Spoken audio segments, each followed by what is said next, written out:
कहाँ तक हुआ था जी?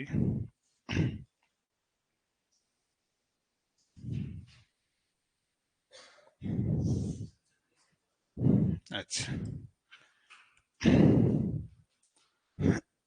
चलो देखिए जरा, हम बात कर रहे थे कल 17वां विघटन, ये बता रहे थे ना। तो यहाँ पे ध्यान देना, हम थोड़ा बात कर लेते हैं विघटन की। बच्चा किसकी बात कर रहा हूँ? विघटन।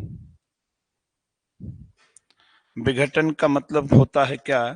डिसोल्यूशन, मतलब जिसे हम कहते हैं। अब आपसे मैंने कहा था विघटन का मतलब देखेगा, जो राज्यसभा है, राज्यसभा कैसा सदन है? स्थायी सदन है। और राज्यसभा जब स्थायी सदन है तो स्थायी सदन होने के नाते इसका विघटन होता है या नहीं होता है? इसका विघटन नहीं किया जा सकता, परमानेंट हाउस है। लेकिन अगर मैं बात करता हूं लोकसभा, तो लोकसभा कैसा सदन था? अस्थायी सदन था। और जो अस्थायी सदन था तो इसका क्या होता है बच्चा? विघटन किया जा सकता है। सुन रहे हो ना मेरी बात? अब लोकसभा का जब विघटन किया जाता है, किसका? लोकसभा का क्या किया जा सकता है? विघटन किया जा सकता है। इसे तो अस्थायी सदन कहा है इसे। लेकिन लोकसभा का विघटन भी अगर मैं बात करता हूं तो इसे दो प्रकार से कर सकते हैं।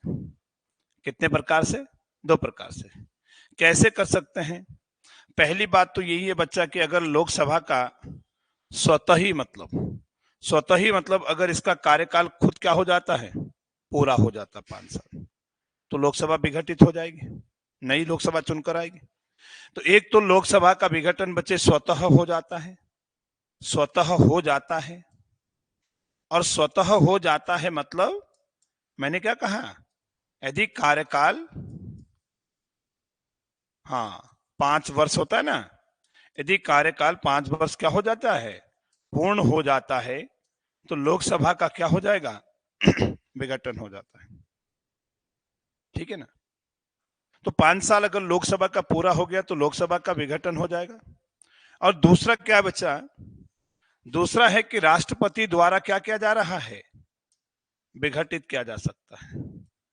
अब राष्ट्रपति द्वारा कब विघटित होता है? ध्यान देना, राष्ट्रपति द्वारा क्या? विघटन।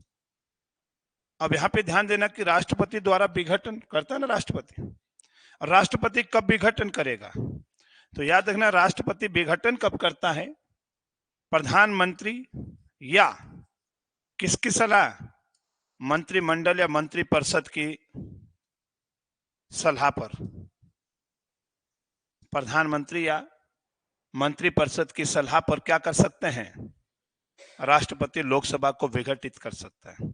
माना अभी लोकसभा चल रही है और प्रधानमंत्री जी राष्ट्रपति को एडवाइस दे देते हैं, सलाह दे देते हैं मंत्रिमंडल मंत्रिपरिषद से, और कह देते हैं कि लोकसभा को क्या कर दो? विघटित कर दो या भंग कर दो। तो राष्ट्रपति क्या कर सकता है बच्चा? विघटित कर सकता है। सुन लो ना बेटा। दूसरा, अगर लोकसभा में सरकार का बहुमत कम हो जाता है, क्या हो जाता है? मतलब मंत्रिपरिषद जो सदन में क्या है, लोकसभा में अगर विश्वास खो देती है, मतलब सरकार अल्पमत में आ जाती है, बहुमत गिर जाता है, तो सरकार का विश्वास खो गया ना। और जब सरकार विश्वास खो देती है तो और इस्तीफा दे देती है, तो नई सरकार का गठन किया जाता है। मतलब तो उस समय जो लोकसभा ने माना अगर विश्वास हासिल नहीं कर पा रही, अविश्वास प्रस्ताव आया, लोकसभा का अविश्वास प्रस्ताव पास नहीं, पास हो गया, तो सरकार क्या हो जाएगी? भंग हो जाएगी ना, कि हम नई लोकसभा आएगी ना। तो उस समय भी राष्ट्रपति लोकसभा को क्या कर देगा? भंग कर देगा, मतलब कर सकता है मंत्रिपरिषद की सलाह पर।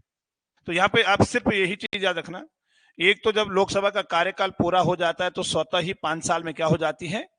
भंग हो जाती है, विघटित हो जाती है। और एक, अगर प्रधानमंत्री या मंत्रिपरिषद की सलाह पर राष्ट्रपति लोकसभा को क्या कर सकता है? विघटित कर सकता है। तो दो प्रकार से लोकसभा विघटित होती है। आई बात समझ? लेकिन मैंने आपसे एक चीज आपको कल कहा था, जब सदन के सत्र को या 17वां किया जाता है, समापन होता है जब, तो 17वां के बाद क्या कोई विधेयक पर कोई प्रभाव पड़ेगा? नहीं। अगला सत्र जो आएगा तो उसी में उस विधेयक को आगे रखेंगे, मतलब विधेयक समाप्त नहीं होगा। लेकिन अगर विघटित हो जाती है बच्चे, लोकसभा क्या हो जाती है? लोकसभा का क्या हो जाता है? हाँ, तो लोकसभा का अगर क्या हो जाता, विघटन हो जाता है, सुन रहे हो मेरी बात, विघटन हो जाता है, तो ऐसी स्थिति में किसी साधारण विधेयक पर क्या प्रभाव पड़ता है वो हम देख रहे हैं। अब समझना जरा इसे। जैसे मैंने कहा कि ये लोकसभा है और ये आपका कौन है? राज्यसभा। तो मैं बता रहा हूं कि कौन से विधेयक लोकसभा के विघटन के बाद समाप्त हो जाते हैं और कौन से नहीं होते हैं, मतलब।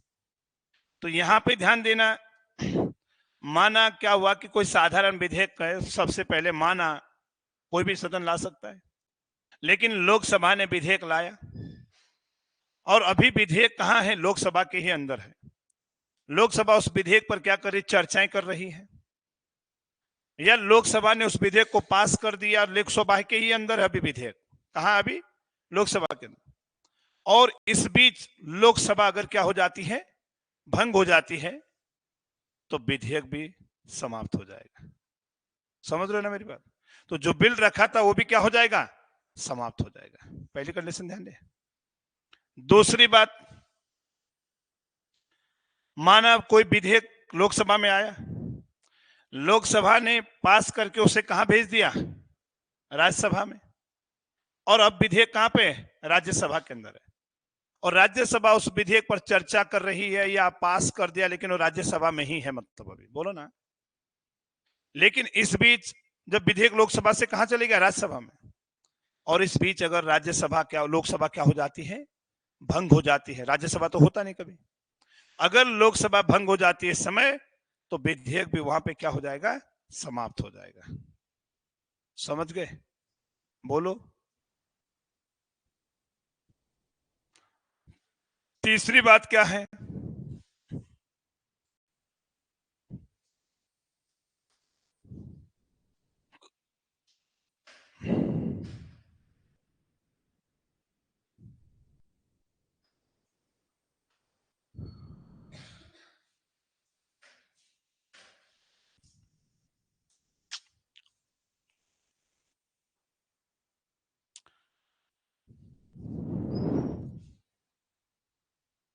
अब देखिएगा, तीसरी बात क्या है कि अगर विधेयक माना पहले कहां आया? राज्यसभा के अंदर आया। सुन रहे ना मेरे?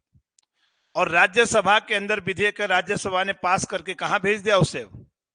लोकसभा में। और विधेयक लोकसभा के अंदर अभी, और इस बीच अगर लोकसभा क्या हो जाती है? भंग हो जाती है, तो वो बिल भी क्या हो जाएगा? समाप्त हो जाएगा। देखो कैसे बिल समाप्त हो रहे हैं विघटन के बाद, मतलब। आ रही बात समझ? आप समझ गए ना कैसे कैसे? लेकिन अब एक चीज है कि कौन से बिल समाप्त नहीं हो सकते हैं विघटन के बाद? कौन से बिल समाप्त नहीं हो सकते हैं जब लोकसभा विघटित होती है? तो आप समझो, ये तो आप समझ गए कैसे समाप्त हो रहे। अगर कोई बिल राज्यसभा ने पहले लाया और वो राज्यसभा के ही अंदर है, राज्यसभा चर्चा कर रही है, पास कर दिया, लेकिन वो बिल कहां? अभी राज्यसभा में ही बना हुआ है, लोकसभा में नहीं गया अभी। और इस बीच अगर लोकसभा क्या हो जाती है? अब भंग हो जाती है, तो विधेयक समाप्त नहीं होगा, क्योंकि लोकसभा ने उसे अभी तक टच किया ही नहीं है। बोलो ना। तो बिल समाप्त नहीं होगा। आई बात समझ लो? कोई दिक्कत तो नहीं? बोलो। दूसरा कौन सा बिल समाप्त नहीं होगा? माना लोकसभा के अंदर बिल आया, बिल आने के बाद लोकसभा ने कहा भेज दिया? राज्यसभा में पास करके। राज्यसभा ने भी पास करके बिल कहां भेज दिया? राष्ट्रपति के पास। दोनों सदनों से बिल पास होकर कहां गया है? राष्ट्रपति के पास। अब अगर उस बिल राष्ट्रपति के पास आ गया ना, दोनों से पास हुआ, और इस बीच अगर लोकसभा क्या हो जाती है? भंग हो जाती है, तो बिल अब समाप्त नहीं होगा, क्योंकि वो राष्ट्रपति के पास आ गया है। तो आप समझ गए ना कौन से बिल समाप्त हो सकते हैं लोकसभा के विघटन के बाद, और कौन से बिल समाप्त नहीं हो सकते हैं विघटन के बाद। तो ये स्थिति आपको क्या है बच्चा? ध्यान रखना है। यहां तक कोई दिक्कत तो नहीं? समझ गए मेरी बात? पक्का? ठीक है ना?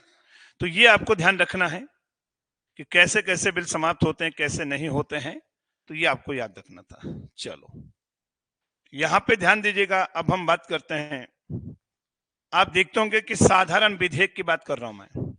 अब जो साधारण विधेयक होते हैं ना, कौन से विधेयक? साधारण जो विधेयक होते हैं, साधारण विधेयक दो प्रकार के होते हैं, इसे थोड़ा ऐसे समझ लेना। कितने प्रकार के होते हैं? दो प्रकार के। एक तो आप सुने होंगे जिसे हम कहते हैं सरकारी विधेयक, बोलो, सरकारी विधेयक। और एक आपका होता है बच्चे कैसा? गैर सरकारी विधेयक। गैर सरकारी विधेयक। तो देखो दो प्रकार से विधेयक होते हैं ना, एक सरकारी बिल होता है और एक गैर सरकारी विधेयक होता है। इन दोनों में अंतर देखेगा, किसे सरकारी विधेयक कहते हैं, किसे गैर सरकारी विधेयक कहते हैं। सरकारी विधेयक किसे कहते हैं तो ध्यान देना, इसे सदन में, ऐसा विधेयक जिसे सदन में किसी मंत्री द्वारा प्रस्तुत किया जाता है या मंत्री द्वारा रखा जाता है, उसे हम क्या कहते हैं? सरकारी विधेयक। सुनने ना मेरी बात? मतलब जो आपके सदन के अंदर जो विधेयक बच्चे सदन में कौन रखता है? कोई मंत्री द्वारा, कोई सदन के अंदर अगर कोई विधेयक रखा जाता है, कौन रख रहा है? मंत्री। तो उस विधेयक को हम क्या कहते हैं? माना अभी अमित शाह जी गृह मंत्री हैं और अमित शाह जी कोई विधेयक सदन के अंदर लाते हैं गृह मंत्रालय को लेकर के, जो भी काम है ना, तो उस बिल को क्या कहेंगे? सरकारी बिल। क्योंकि सरकार का आदमी रख रहा है, सरकार रख रही है, समझ गए ना। लेकिन गैर सरकारी विधेयक सरकार के मंत्रियों को छोड़कर, मतलब मैंने क्या कहा, कोई मंत्री के अलावा अन्य संसद का कोई भी सदस्य जिस बिल को सदन में लाता है, उस बिल को हम क्या कहते हैं बच्चा? गैर सरकार। सरकार के द्वारा नहीं लाया जा रहा। तो याद रखना, संसद के मंत्री छोड़ करके, मतलब मंत्री के अलावा, आ रही बात समझ में? बोलो रे। मंत्रियों के अलावा, मंत्रियों के अलावा अन्य किसी भी सदस्य द्वारा, अन्य सदस्यों द्वारा, अन्य सदस्यों द्वारा लाया गया जो बिल होगा, उस बिल को क्या कहते हैं? अब माना वो चाहे बीजेपी का ही क्यों ना हो, लेकिन वो सरकार का आदमी थोड़ा ना है, मंत्री तो नहीं ना। जैसे अगर मैं बात करता हूं, त्रिवेंद्र सिंह रावत जी हमारे हरिद्वार लोकसभा से सांसद हैं, अगर ये भी वहां सदन के अंदर बिल लाते हैं तो वो भी क्या होगा? गैर सरकारी। क्योंकि सरकार का आदमी थोड़ा ना, भले पार्टी की सरकार उनकी हो, अलग बात है। सुन लेना मेरी बात। तो सरकार के ये किसी मंत्री द्वारा कोई विधेयक सदन में लाया जाता है, उसे क्या कहते हैं? और सरकार के अलावा अन्य मंत्रियों को अलावा अन्य संसद के अंदर कोई सदस्य विधेयक लाता है तो उसे क्या कहते हैं? गैर सरकारी। कोई दिक्कत तो नहीं? अब देखिएगा, अगर कोई सरकारी विधेयक लाना है बच्चे, क्या लाना है? सरकारी विधेयक लाना है, तो सदन में प्रस्तुत करने के लिए, सरकारी बिल को प्रस्तुत करने के लिए 7 दिन पहले नोटिस दिया जाता है। कितने दिन पहले? देखो 7 दिन पहले सदन को क्या दे दिया जाएगा? नोटिस दिया जाएगा भाई। कितने दिन पहले? कौन से विधेयक के लिए? सरकारी बिल। कोई मंत्री ला रहा है तो उसे 7 दिन पहले नोटिस दिया जाएगा, मैं ये बिल ला रहा हूं, मतलब। लेकिन अगर कोई गैर सरकारी विधेयक ला रहा है जो सरकार के आदमी नहीं है, मतलब उनके द्वारा, तो इसके लिए सदन के अंदर बच्चे 1 माह पहले नोटिस दिया जाएगा। कितने माह? 1 माह पहले सदन को अवगत कराया जाएगा कि मैं ये विधेयक सदन में रख रहा हूं। देखो अंतर देख लेना। अब एक चीज देखिएगा, तीसरा पॉइंट क्या है? जो सरकारी बिल होता है, कौन से? सरकारी विधेयक। तो सरकारी विधेयक पारित होने के मैक्सिमम आशंका होती है कि ये पास हो ही जाएगा। मतलब क्यों? क्योंकि सरकार का बहुमत है ना। बोले, अगर माना सरकारी बिल अगर पास नहीं होता है तो इसका मतलब सरकार बहुमत में नहीं है। बिल अगर पास नहीं हो रहा है सरकार द्वारा लाया गया, मंत्री द्वारा, तो सरकार क्या हो जाएगी? गिर जाएगी। सुन रहे हो ना मेरी बात? इसलिए सरकारी बिल पास होना जरूरी है, और हो जाता है। मतलब अगर नहीं हुआ तो सरकार क्या हो जाएगी, गिर जाएगी, क्योंकि सरकार के पास बहुमत ही नहीं है, इसीलिए बिल पास नहीं हो रहा है। बोलो रे। लेकिन अगर मैं बात करता हूं गैर सरकारी बिल, इसके पास होने की संभावना बिल्कुल नहीं होती है। सरकार जब चाहेगी नहीं, भारतीय जनता पार्टी चाहे नहीं ना, राहुल गांधी कोई विधेयक लाते हैं तो बहुमत तो सरकार के पास, वो पास ही नहीं होगा। बोले ना, इसलिए इसकी पास होने की आशंका नहीं होती। अगर ये पास होगा तब भी ठीक, नहीं भी हो रहा है तो सरकार पर कोई आंच नहीं आती। लेकिन अगर सरकारी बिल पास नहीं हो रहा है, सरकारी विधेयक, तो सरकार क्या हो जाती है, गिर सकती है। कोई दिक्कत तो नहीं, सुन रहे हो ना मेरी बात? तो ये हमें ध्यान रखना है, क्या होते सरकारी बिल और क्या होते गैर सरकारी विधेयक। अब देखिएगा, हम बात करते हैं कुछ विधेयकों की बचा, और एक विधेयक की हम बात करते हैं जिसे हम कहते हैं साधारण विधेयक। अब कौन से बिल की बात कर रहा हूं मैं, साधारण विधेयक। बार बार हम बात करते हैं साधारण विधेयक क्या होता है, कोई बताएगा मुझे? सिंपल बिल मतलब ऐसा विधेयक जो न तो संविधान में संशोधन करने से रिलेटेड हो, कि अगर संशोधन विधेयक होगा बच्चे तो वो क्या है, संशोधन बिल होगा संविधान में करने को। अगर कोई धन विधेयक हो जो मनी से संबंधित हो, धन विधेयक होगा। लेकिन हम कौन से बिल की बात करें, सामान्य कानून बनाने वाला जो बिल होगा। मतलब माना चोरी को लेकर के कोई कानून बना रही है संसद, किसानों के लिए कोई कानून बना रही है, देश के लिए महिला सुरक्षा को लेकर कोई कानून बना रही है, जो सिंपल कानून बनाने वाले विधेयक होते हैं उनको क्या कह रहा मैं, साधारण विधेयक होता है। बोलो रे। तो याद रखना, कानून बनाने से संबंधित विधेयक को क्या कह रहा हूं मैं, सिंपल बिल कह रहा हूं। अब देखिएगा, जो साधारण विधेयक होगा, ये लोकसभा है और ये कौन सा सदन है, राज्यसभा। तो आपसे पूछा जाएगा कोई अगर सिंपल बिल है या साधारण विधेयक है, सामान्य कानून बनाने को लेकर के जिस बिल का प्रयोग हो रहा है, तो याद रखिएगा कि सामान्य कानून बनाने लेकर के जो साधारण विधेयक होता है, आपसे क्वेश्चन पूछेगा इसे सर्वप्रथम किस सदन में रखा जाएगा, तो आपको ध्यान देना है इसे किसी भी सदन में पहले रखा जा सकता है। लोकसभा में भी पहले रख सकते हैं, लोकसभा ना रखे तो राज्यसभा भी पहले इसे ला सकती है। बोलो ना। लेकिन धन विधेयक की बात करें तो वो लोकसभा ही पहले ला सकती है बच्चा। बोलो ना। तो साधारण विधेयक सर्वप्रथम किस सदन में रखा जाता है, बोलो? तो साधारण विधेयक सर्वप्रथम किसी भी सदन में रखा जा सकता है, किसी भी सदन में प्रस्तुत किया जा सकता है, पहले मतलब है ना, किया जा सकता है। साधारण विधेयक सदन में, किसी भी सदन में प्रस्तुत किया जा सकता है सर्वप्रथम। तो ये मत कह देना कि लोकसभा में या राज्यसभा में। अब ये भी ला सकता है, ये भी ला सकता है। इसने लाया तो इसने पास कर दिया तो यहां आएगा, इसने लाया तो ये पास करने के बाद वहां जाएगा। पहली बात ध्यान दो।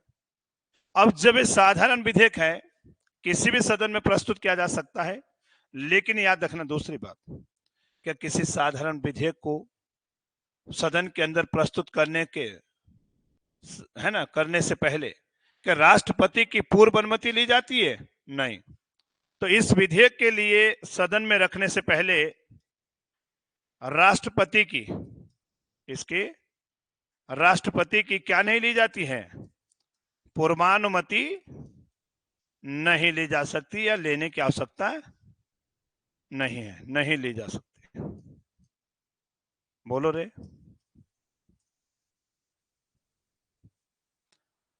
तो किसी साधारण विधेयक को सदन में रखने से पहले क्या राष्ट्रपति की पूर्व अनुमति ली जाती है? नहीं। लेकिन एक अपवाद जरूर ध्यान रखना, अगर कोई राज्यों के निर्माण को लेकर के कोई विधेयक है, राज्यों के गठन और राज्यों के निर्माण को लेकर के कोई विधेयक को साधारण विधेयक, लेकिन उस विधेयक को सदन में रखने से पहले राष्ट्रपति की पूर्व अनुमति ली जाती है, थोड़ा अपवाद है, ध्यान रहेगा ना। तो देखिए, साधारण विधेयक को सदन में रखने से पहले राष्ट्रपति की पहले अनुमति लेने की जरूरत नहीं होती है। लेकिन अगर राज्य निर्माण को लेकर के कोई विधेयक है, तो राज्य निर्माण को लेकर के किसी विधेयक को सदन में रखने से पहले किसकी अनुमति ली जाएगी? पहले राष्ट्रपति की परमिशन ली जाएगी। ध्यान देगा ना, कोई दिक्कत तो नहीं। और अगर ये विधेयक लाया, साधारण विधेयक सदन में रखा और दोनों सदनों ने क्या कर दिया, ऐसे साधारण बहुमत से क्या कर दिया बच्चा, पास कर दिया, तो ये कहां जाएगा, राष्ट्रपति के पास। और राष्ट्रपति उस विधेयक पर हस्ताक्षर कर सकता है, मना कर सकता है, पुनर्विचार के लिए एक बार लौटा सकता है, जे भी वीटो लगा सकता है। किस विधेयक पर, साधारण विधेयक पर, जो सामान्य कानून बनाने को लेकर के जो विधेयक होता है। मतलब राष्ट्रपति साधारण विधेयक पर वीटो पावर लगा सकता है, बताया था मैंने, सुन रहे हो मेरी बात। लेकिन अगर कोई साधारण विधेयक है, माना लोकसभा ने क्या कर दिया, उसे पास कर दिया, सुन लेना, लेकिन एक सदन पास कर रहा है और राज्यसभा उसे पास नहीं कर रहा है, साधारण विधेयक की बात, एक सदन पास कर रहा है, दूसरा सदन नहीं कर रहा है, और बहुत लंबा समय हो गया, 6 माह से ज्यादा का अंतराल हो गया, लोकसभा पास करे, राज्यसभा नहीं कर रही है, तो ऐसी स्थिति में ज्वाइंट सेशन का प्रावधान होता है बच्चे। कौन सा प्रावधान होता है, बोलो, संयुक्त अधिवेशन। आई बात समझ में। और संयुक्त अधिवेशन संविधान के कौन से आर्टिकल में है, 108 में ज्वाइंट सेशन है बच्चा। तो बताइए, ज्वाइंट सेशन क्या किसी संशोधन विधेयक पर होगा, संविधान संशोधन विधेयक पर होगा, धन विधेयक पर होगा, केवल साधारण विधेयक पर, कोई सामान्य कानून बनाने को लेकर को जो बिल है, उस विधेयक पर अगर माना एक सदनों के बीच में क्या हो रहा है, मतभेद उत्पन्न हो रहा है, कोई डिस्प्यूट उत्पन्न हो रहा है, तो इस पर ज्वाइंट सेशन का प्रावधान है। दोनों सदनों को एक साथ बिठाएंगे मतलब, और तब जाकर उस बिल को रखेंगे और साधारण बहुमत से पास हो जाएगा तो पास हो गया। तो सुन रहे ना मेरी बात। तो किस विधेयक पर ज्वाइंट सेशन का प्रावधान है, तो समझ गए ना साधारण विधेयक क्या होते हैं। तो इनको सदन में रखने से पहले राष्ट्रपति की अनुमति की जरूरत, वो राज्य निर्माण वाला छोड़ देना बस, है ना। और मैंने कहा था कि ये किसी भी सदन में क्या होते हैं, सर्वप्रथम रखे जा सकते हैं, कोई भी सदन पहले इसे ला सकता है, ठीक है ना। और इन विधेयकों पर राष्ट्रपति क्या लगा सकता है, वेटो का प्रयोग कर सकता है बच्चा, बोला ना मैंने। तो ये आपका कैसा विधेयक हो गया है, साधारण विधेयक, ठीक है ना, यहां तक हो गया। अब देखिएगा, अब हम बात करते हैं ज्वाइंट सेशन की। किसकी बात कर रहा हूं मैं, कि सर ये संयुक्त अधिवेशन क्या है फिर, ठीक है भाई। संयुक्त अधिवेशन,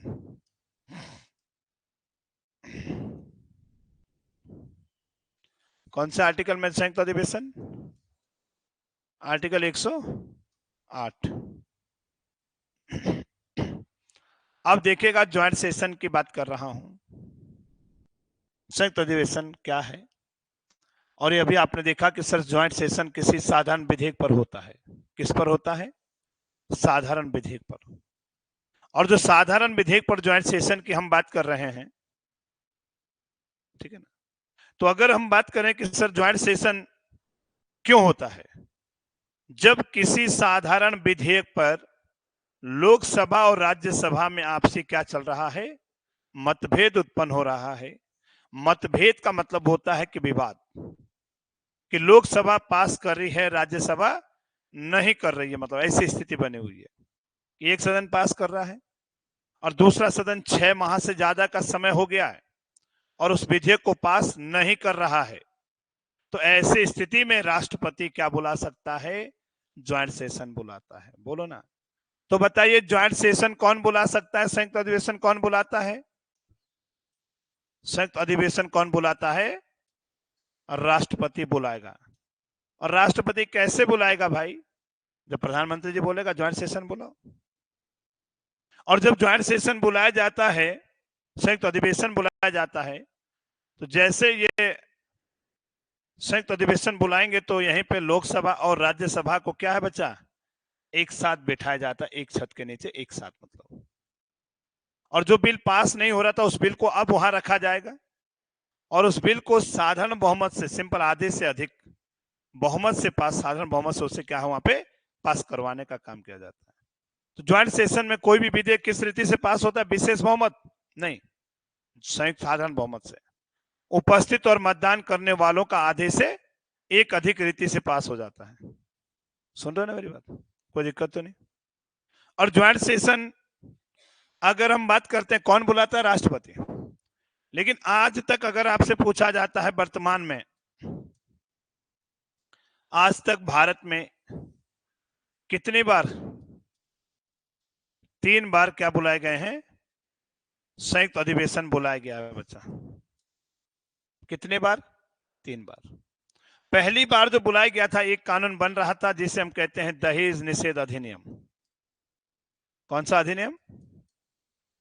दहेज निषेध एक्ट। और यह 1961 का। संसद क्या कर रही थी? दहेज एक्ट मतलब डॉरी एक्ट बना रही थी। क्या दहेज ले सकते हैं? किसी से जबरदस्ती दहेज मांग सकते हो? अगर दहेज ले सकते तब तो, है ना, हर कोई अकड़ जाता मेरे को इतना दहेज चाहिए। इसीलिए तो देखा होगा पति पत्नी का लड़ाई होती है, जब लड़ाई होती है तो पत्नी सीधे केस कर देती है। क्या बोलती है?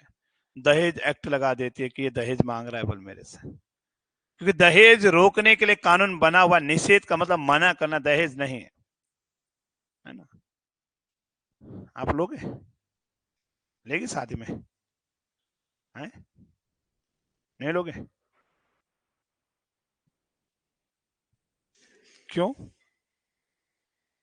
दहेज मत बोलना उससे, तो दहेज नहीं बोलना उससे, वो गिफ्ट है, उपहार है। दहेज बोलोगे तो गलत हो जाएगा फिर, है ना। आप बोलना हमें तो उपहार दिया, गिफ्ट दिया हमारे घर वालों ने, है ना। सुन रहे हो? तो दहेज निषेध अधिनियम, जो दहेज को लेकर के कानून बन रहा था, तो एक सदन पास करा, दूसरा नहीं करा, विवाद चल रहा था। और विवाद चल रहा तो राष्ट्रपति ने इस पर क्या बुला लिया? 1961 में संयुक्त अधिवेशन बुला लिया, तब जाके ये पास हुआ बच्चा। बोलो ना। तो पहली बार ज्वाइंट सेशन कब हुआ? समझ गए ना। दूसरी बार बैंकिंग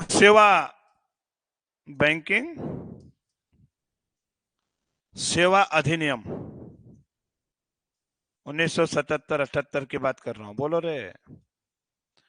बैंकिंग को लेकर के, बैंकिंग रिफॉर्म को लेकर के कानून संसद बना रही थी, और बैंकों में सुधार के लेकर के जो कानून बन रहा था, उस कानून में भी दोनों सदनों में मतभेद चल रहा था। एक पास कर रहा, दूसरा नहीं कर रहा। तो इस पर भी क्या बुलाया गया था? राष्ट्रपति ने संयुक्त अधिवेशन बुलाया, तब जाके पास कर दिया। बोलो ना।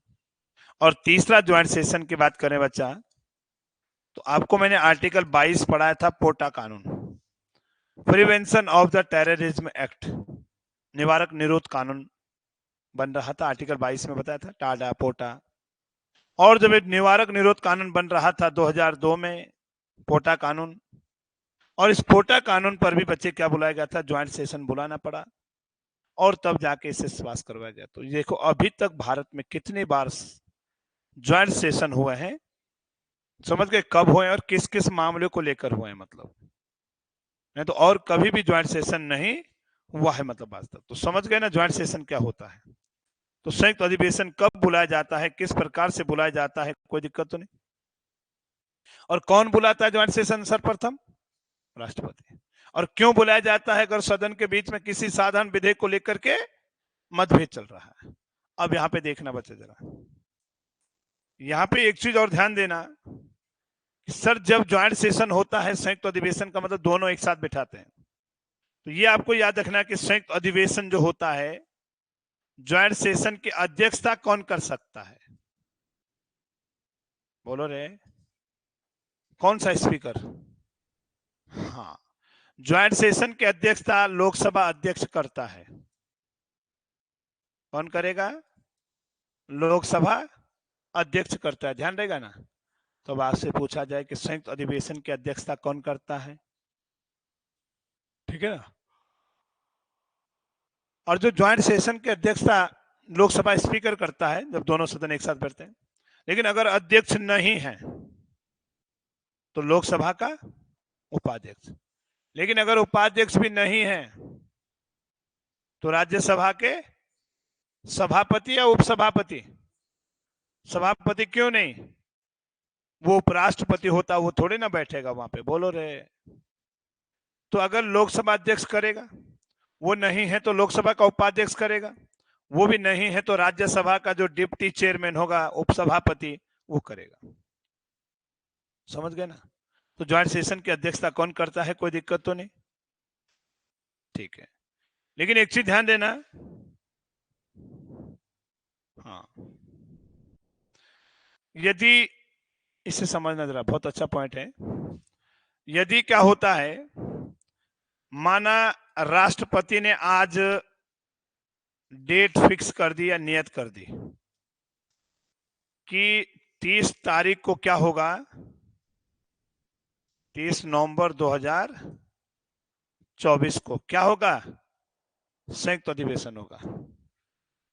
अगर राष्ट्रपति ने संयुक्त अधिवेशन की तारीख को फिक्स कर दिया है कि इतने तारीख को ज्वाइंट सेशन होगा, अब 30 तारीख को आज फिक्स कर दिया ना, 30 तारीख को होगा, और इस बीच क्या हो जाता है, 29 तारीख को जो लोकसभा है ये क्या हो गई, भंग हो गई, है ना? लोकसभा क्या हो गई, विघटित हो गई। क्या ज्वाइंट सेशन होगा? बोलो, बिल्कुल होगा। कौन भाग लेगी उसमें? ज्वाइंट सेशन होगा तो लोकसभा तो भाग लेगी, कौन लेगी भाग फिर? राज्यसभा कर देती ज्वाइंट सेशन। ज्वाइंट सेशन का मतलब क्या बोला मैंने अभी? दोनों सदन। नई वाली क्या आएगी? नई तो आई नहीं, अभी अभी तो भंग हो गई। 30 तारीख को ज्वाइंट सेशन होना है, एक दिन में होगा चुनाव। बिल्कुल। अरे ये बोलो ना भाई कि भंग लोकसभा जो हो गई है वही उस दिन वोट में भाग लेगी, मतलब जो भंग हो गई है। क्योंकि अगर ज्वाइंट सेशन की तारीख लोकसभा अध्यक्ष ने क्या कर दिया है, नियत कर दिया कि इतने तारीख को लोक ज्वाइंट सेशन होगा, और उसके बाद डेट फिक्स करने के बाद लोकसभा हो जाती है भंग, राज्यसभा तो होता नहीं, तो उस दिन नियत तारीख को 30 तारीख को ज्वाइंट सेशन होकर रहेगा। जो लोकसभा भंग हो गई है वही उस दिन उसमें क्या लेगी, भाग लेगी, भले लोकसभा भंग हो गई है।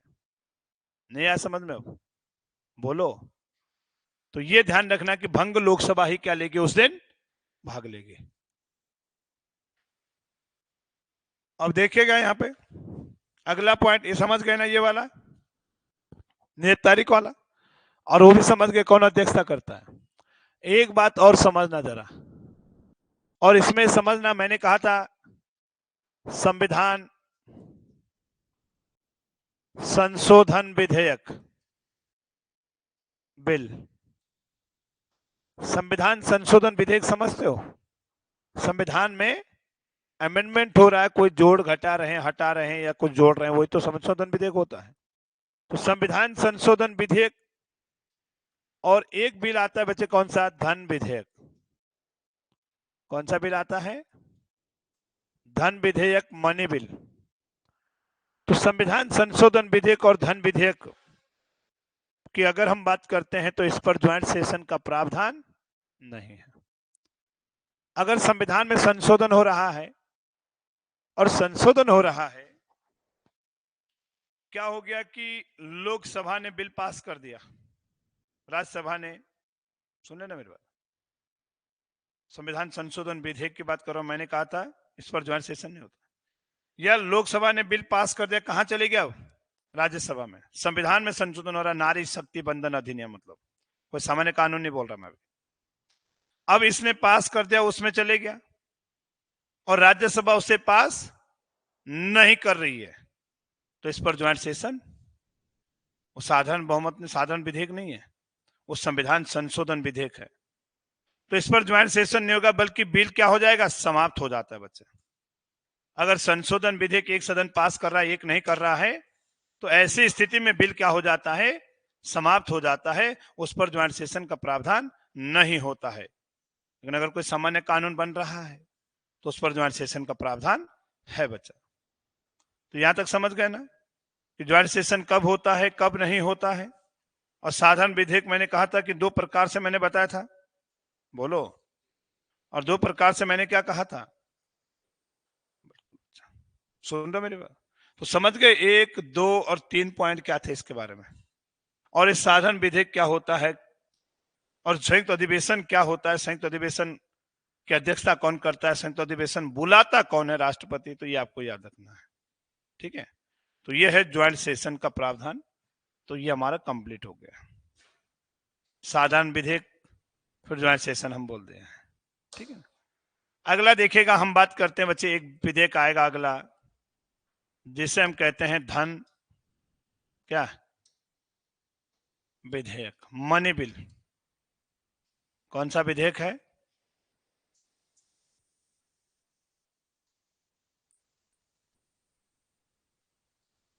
धन क्या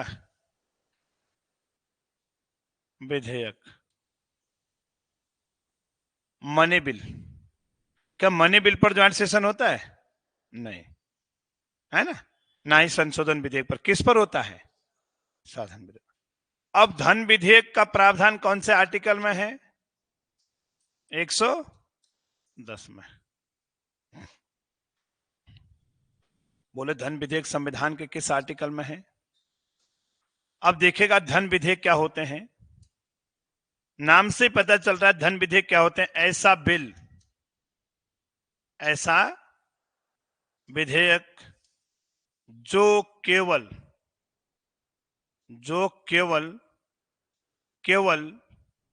किससे संबंधित होगा? धन से ही संबंधित होता है, धन से ही संबंधित होता है। उस विधेयक को हम क्या कहते हैं? धन विधेयक कहते हैं।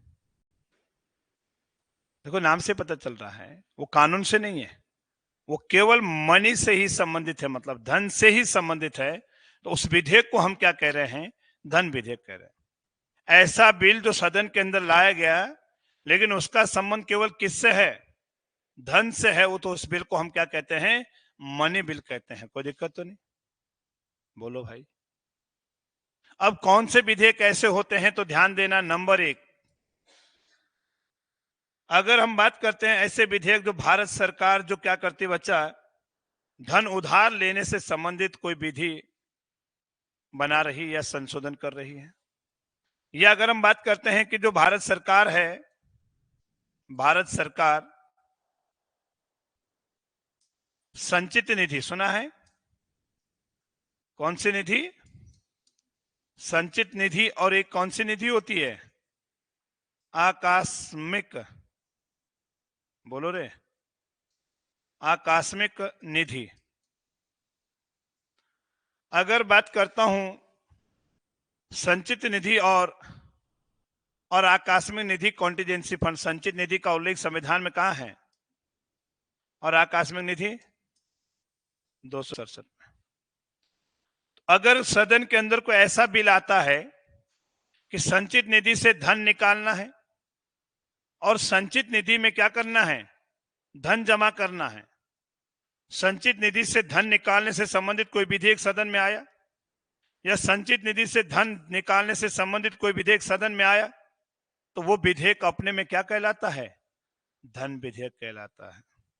समझ गए ना?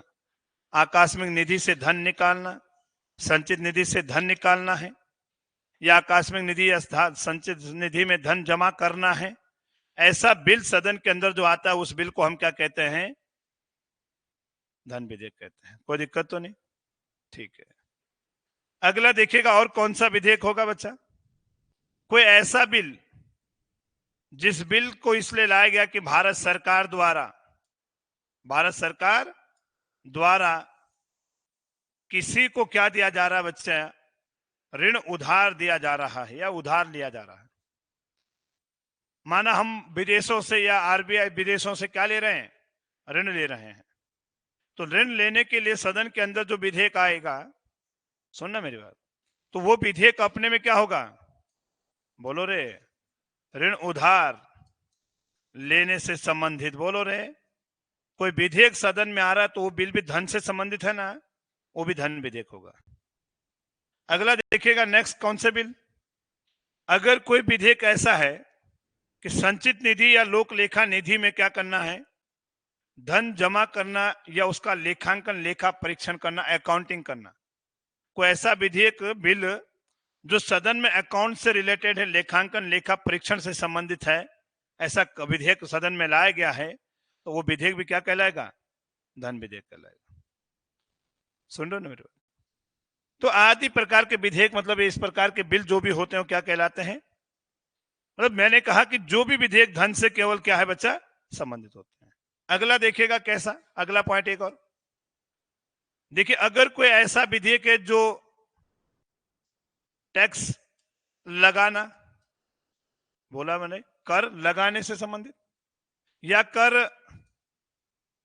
समाप्त करने से संबंधित या कर विनिमय से संबंधित या कर परिहार से संबंधित, परिहार का मतलब कम करना, विनिमय का मतलब एक व्यक्ति, जा यार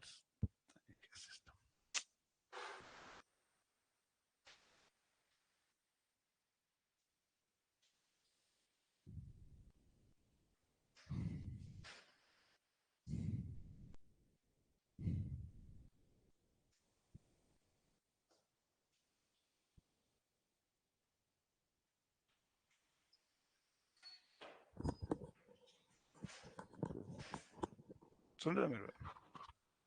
तो कर लगाना, जैसे टैक्स जीएसटी बिल आया था, तो कर लगाने से संबंधित है ना। तो याद रखना, कर लगाना, कर समाप्त करना, कोई कर लगा हुआ उसे समाप्त करना है, या कर को विनिमय का मतलब एक व्यक्ति से दूसरे व्यक्तियों पर शिफ्ट करना, एक्सचेंज करना, या कर को कम करना, माना पर 10% है किसी चीज पर तो 5% करना। ऐसा विधेयक टैक्स लगाने, टैक्स समाप्त करने, टैक्स परिहार करने से संबंधित अगर कोई भी विधेयक सदन के अंदर आता है, इस प्रकार का बिल, वो भी अपने में क्या कहलाता है? मनी बिल कहलाता है। तो समझ गए ना? ये 4-5 प्रकार जो मैंने बताया था, 5-6 प्रकार, इन प्रकार के कोई भी बिल सदन के अंदर आते हैं तो उस बिल को हम क्या कहते हैं? धन विधेयक कहते हैं, क्योंकि इसका संबंध केवल केवल किससे संबंधित है? धन से संबंधित है। ठीक है ना? आगे समझ में बात। अब यहां पे देखिएगा, कोई बिल धन विधेयक है या नहीं, सुन लेना मेरी बात। कोई भी विधेयक या बिल धन विधेयक, क्या कहा मैंने? धन विधेयक है या नहीं,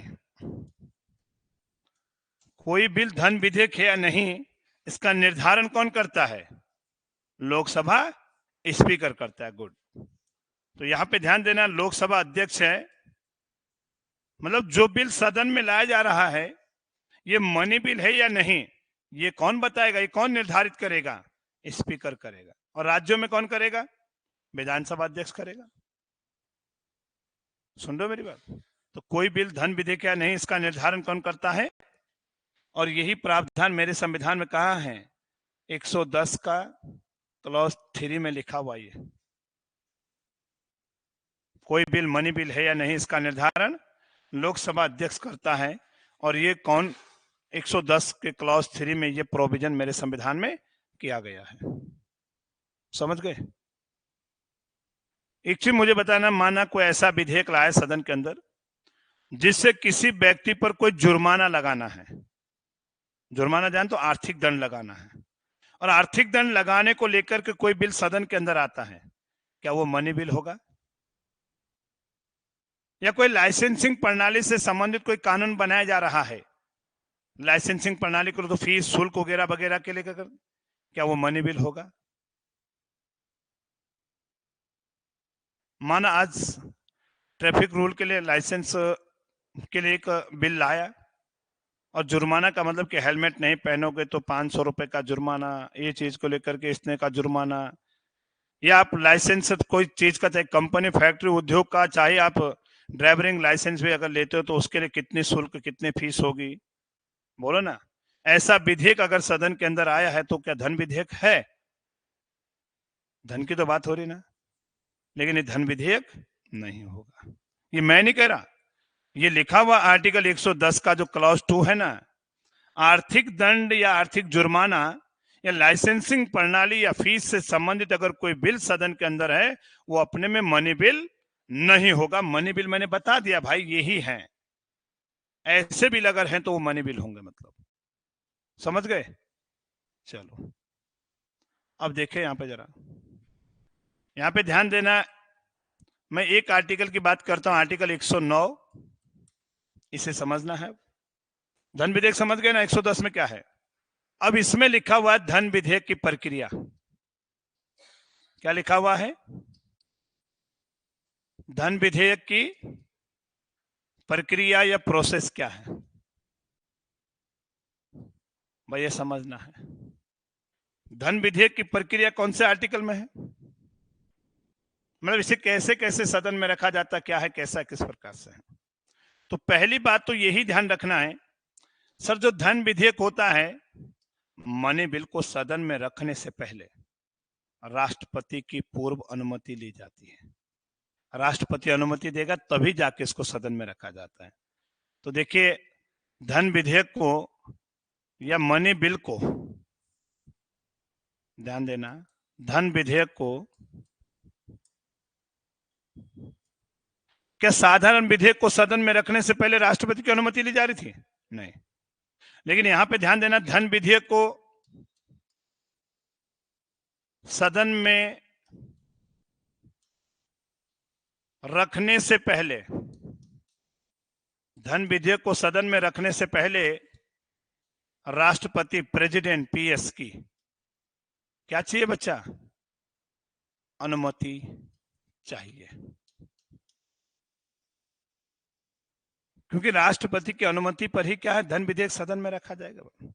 तो क्वेश्चन आपसे पूछा जाता है, क्या धन विधेयक को सदन में रखने से पहले राष्ट्रपति की पूर्व अनुमति ली जाती है? बोलो। लेकिन साधारण विधेयक को नहीं ली जाती थी।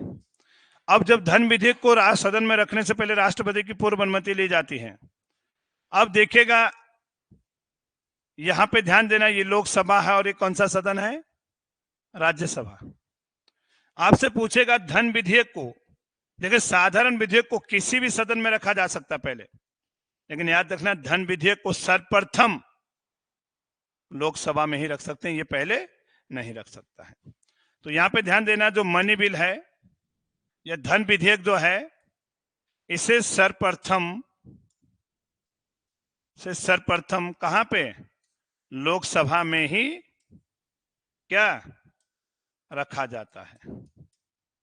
आई बात समझ में? अब बोलो। तो धन विधेयक को सर्वप्रथम किस सदन में रखा जाता है और किसकी अनुमति चाहिए पहले? कोई विधेयक धन विधेयक है या नहीं, इसका निर्णय कौन लेता है? लोकसभा स्पीकर। अब देखेगा, माना लोकसभा में रख दिया गया बच्चे बिल, कहां रख दिया गया बिल? सबसे पहले यहीं रख दिया गया है। अब लोकसभा ने इस बिल को क्या कर दिया है? पास कर दिया। अब जाएगा बच्चे कहां पे? राज्यसभा के अंदर, है ना। और राज्यसभा किसी धन विधेयक पर कोई संशोधन नहीं कर सकता है, इसमें चेंजेस करना है। लेकिन माना राज्यसभा किसी धन विधेयक को, यहां पे ध्यान देना, किसी धन विधेयक को मात्र कितने दिन रोक सकती है? 14 दिन। याद रखना, 14 दिन तक क्या कर सकता है? रोक सकता है। कौन? क्या? तो राज्यसभा कितने दिन धन विधेयक को रोक सकता है? 14 दिन तक रोक सकता है। अगर इन 14 दिनों के अंदर राज्यसभा ने बिल को क्या कर दिया? पास कर दिया, तो ठीक है। अगर नहीं भी किया, 14 दिन से ज्यादा रोक ही नहीं सकता है, इसलिए वहां से वो पास माना ही जाएगा। मतलब समझो ना मेरी बात।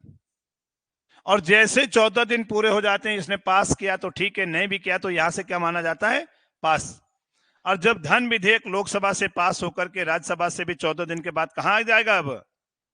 अब आएगा बिल कहां पे? राष्ट्रपति के पास। धन विधेयक की बात करो, क्या धन विधेयक पर वीटो लगाएगा? नहीं। धन विधेयक पर ध्यान देना, धन विधेयक जैसे राष्ट्रपति के पास आया तो राष्ट्रपति धन विधेयक पर क्या करेगा?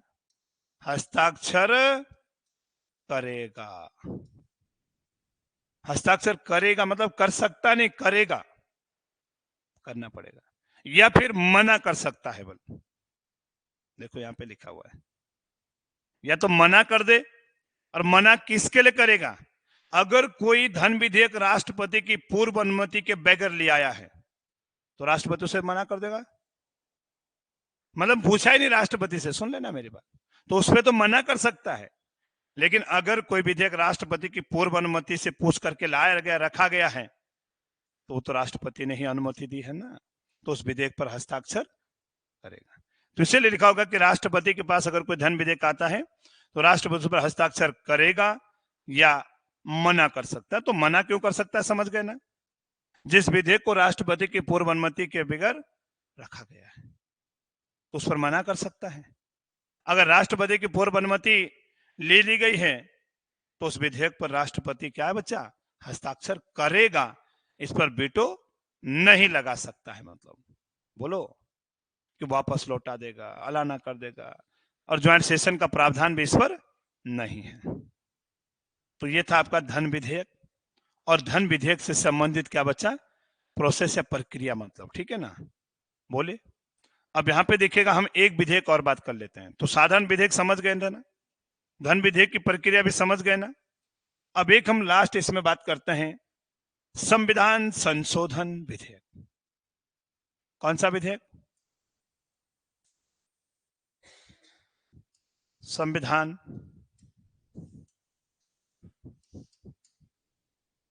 संशोधन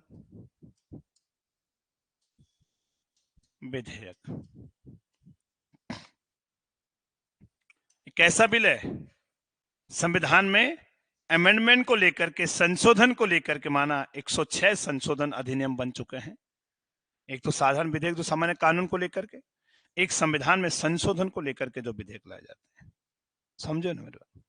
अब यहां पे ध्यान देना, जो संविधान संशोधन की प्रक्रिया बचा, प्रक्रिया की बात कर रहा हूं मैं।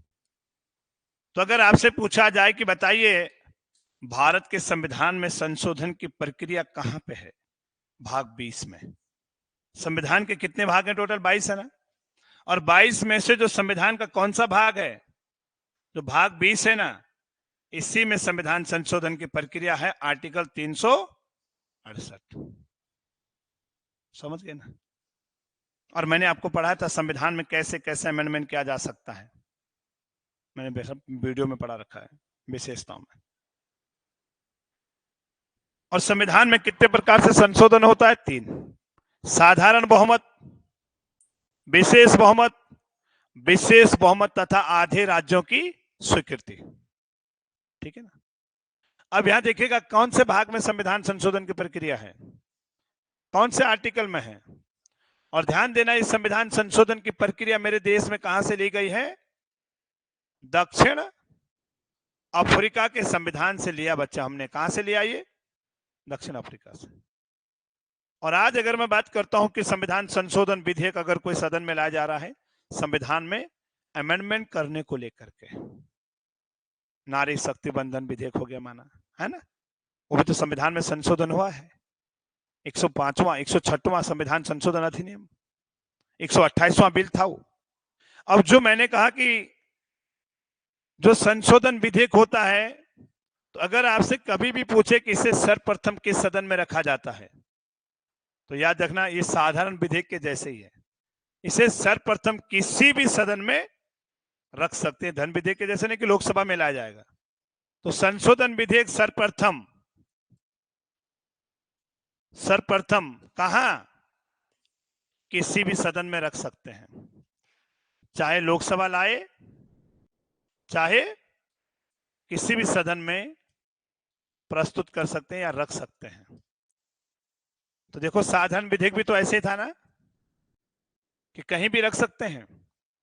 लेकिन एक चीज याद रखना, इस बिल को संविधान में संशोधन से संबंधित कोई विधेयक अगर है तो इस बिल के लिए भी राष्ट्रपति की क्या पूर्वानुमति नहीं ली जाती है। साधारण विधेयक के जैसे धन विधेयक के लिए तो राष्ट्रपति की अनुमति ली जा रही थी, लेकिन इस बिल के लिए राष्ट्रपति की पूर्व अनुमति लेने की आवश्यकता नहीं है। लेने की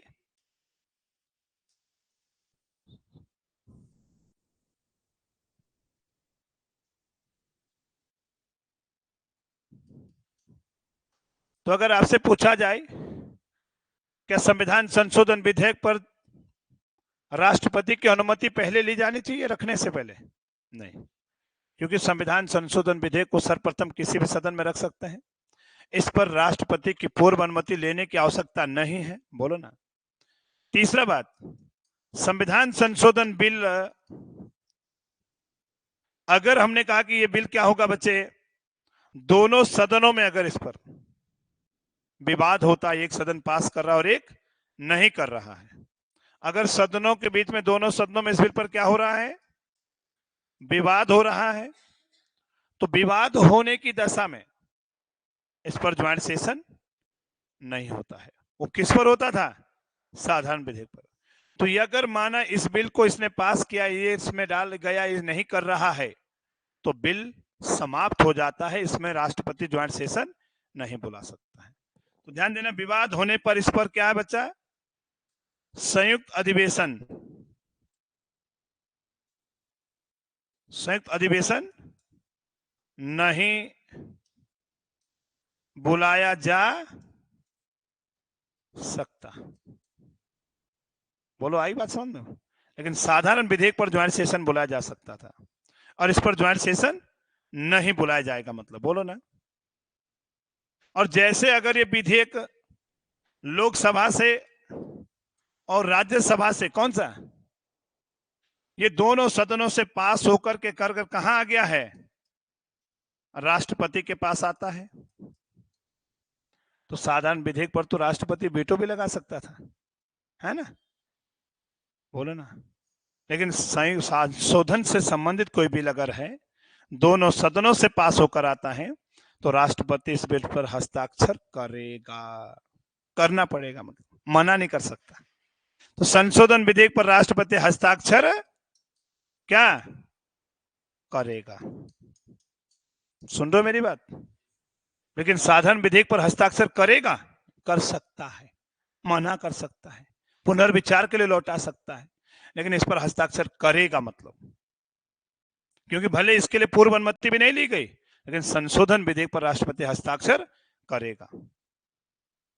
क्योंकि मेरे संविधान में एक संविधान संशोधन हुआ था 24वां, और 24वां संविधान संशोधन हुआ था 1971 में, और इसी संविधान संशोधन के तहत ये प्रावधान कर दिया गया कि संशोधन विधेयक पर राष्ट्रपति वीटो नहीं लगा सकता है। तो इसलिए हस्ताक्षर करेगा, मतलब मना नहीं कर सकता है, वापस ना लौटा सकता है, समझ लो ना। तो क्या संशोधन विधेयक पर राष्ट्रपति वीटो लगा सकता है? लेकिन क्या कब प्रावधान किया गया कि नहीं कर सकता है? 1971 में। कौन सा अमेंडमेंट? 24वां। तो आज इतना ध्यान रखना है, ठीक है ना?